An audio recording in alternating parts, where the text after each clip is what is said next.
I'm just wondering, It's not wrong. so the White House is sort of, trying to amp up the pressure on congressional Republicans, it seems. Why do you think that's an effective strategy? And can you, given that you're saying that the Hill's not doing enough, can you talk about what the president himself is actually doing? We haven't seen him do much. So look, as you know, the president has been in regular contact, regular touch. I don't know. And he said this with congressional leaders from both sides, from the Republican and Democratic side of the leadership. I'm sorry? Has he talked to the speaker? I'm not going to get into like specifically who he's called, but obviously congressional leaders, right, from the Republican side and also the Democratic side, both parties. And as you know, staff has also been on the Hill. Our staff has been also, his staff has been also on the Hill negotiating on his behalf. And they met on Tuesday. They met again on yesterday. And we What? Bro, what are you talking about, man? believe it's going in a productive place. We believe it's heading in the right direction.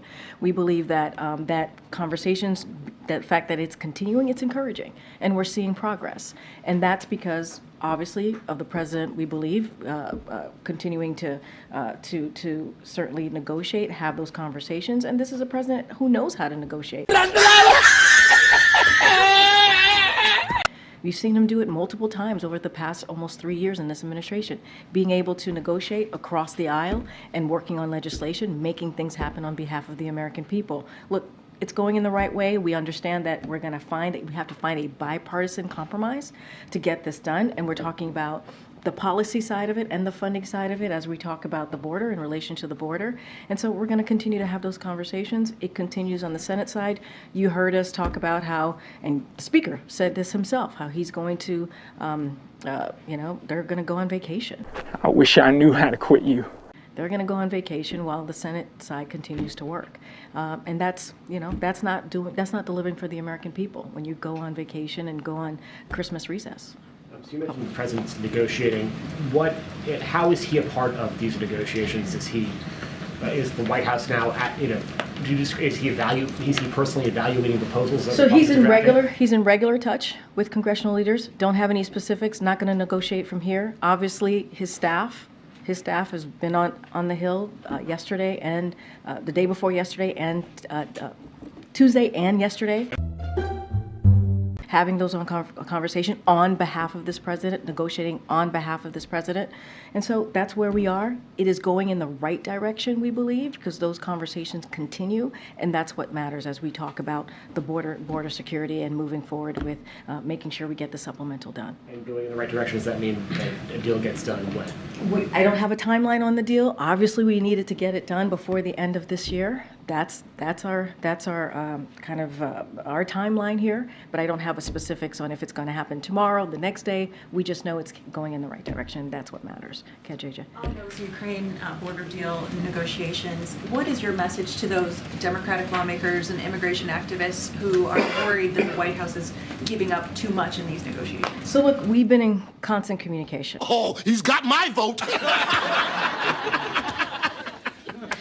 With Democrats and obviously the Congressional Hispanic Caucus. I know that they have put some concerns out there or been very clear about their thoughts. Don't have anything to read out on those conversations. Look, here's what the president believes. He believes we need to fix what's happening with the broken immigration system. He believes that needs to get done, that needs to get fixed, and he's willing to find a bipartisan compromise to get that done. And that's the direction, and that's the path that we're taking to try to figure out how do we fix this broken immigration system, something that he has been really talking about since day one with his comprehensive immigration legislation that he put forth. And so that's the direction this conversation is going in. How do we find a bipartisan compromise to get this done as we talk about the policy and the funding as it relates to border? I said, what? She said, yeah. I said, no. Security. Get it. Thanks, Karine. I want to ask you about inflation.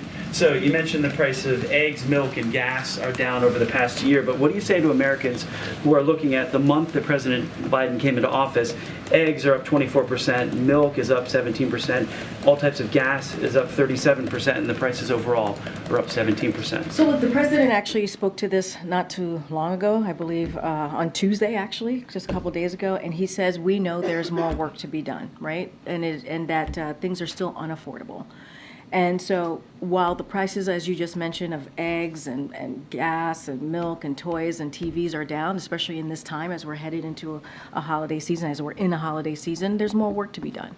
And that's important.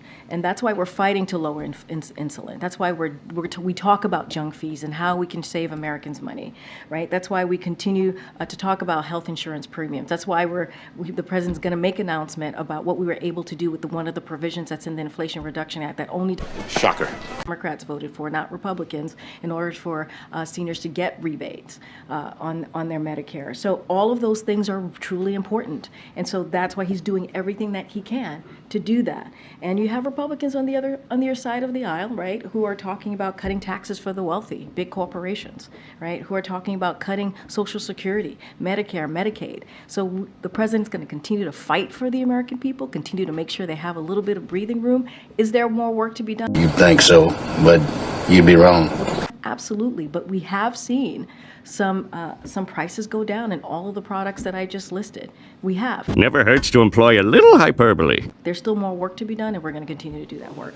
But I want to ask you about Right, the over the transition. and that matters, right? It matters But that since we're not President in. Biden No, came wait, office, his wait. It policies- matters. Let's not forget what Boy, that escalated quickly. has been happening almost 2 years now, right? Putin's war That was a year into the president's right, but that has administration. caused inflation. That has caused prices to go up, right? And so the president took action to make sure gas prices went down, which they have, right? And we're coming out of this pandemic. So all of those things have been part of where inflation is. But inflation is moderating. The president's going to continue to make sure that we lower cost and lower prices on those goods that you just listed out. I want to ask you about the transition. The White House is asking today to speed up the transition to Force Electric, and one of the things they announced is the federal employees would take the train. It's 250 miles. There's a list of things. I'm wondering if the president is thinking about making the Beast electric. So that's certainly a question for GSA and service, Secret Service, obviously, but we are committed to boosting public and private access to electric vehicles, and today's announcement would save taxpayer dollars and help tackle the climate crisis, but as it relates to the Beast, that's something for GSA and Secret Service. Welcome to our home. Cabinet members would take the train? I would refer you to GSA and also the Secret Service as it relates to the Beast and any other questions. Go ahead, Zola. I know you said ledge affairs in different parts of the Yeah. White House are involved in the negotiations on the Hill, but who's the highest ranking White House official that's physically on Capitol Hill? Look, you're talking about the OMB director, right, Shalonda Young, who's been in this briefing room multiple times, having conversations with members on the Hill. You talk about, OLA. I'm out of here.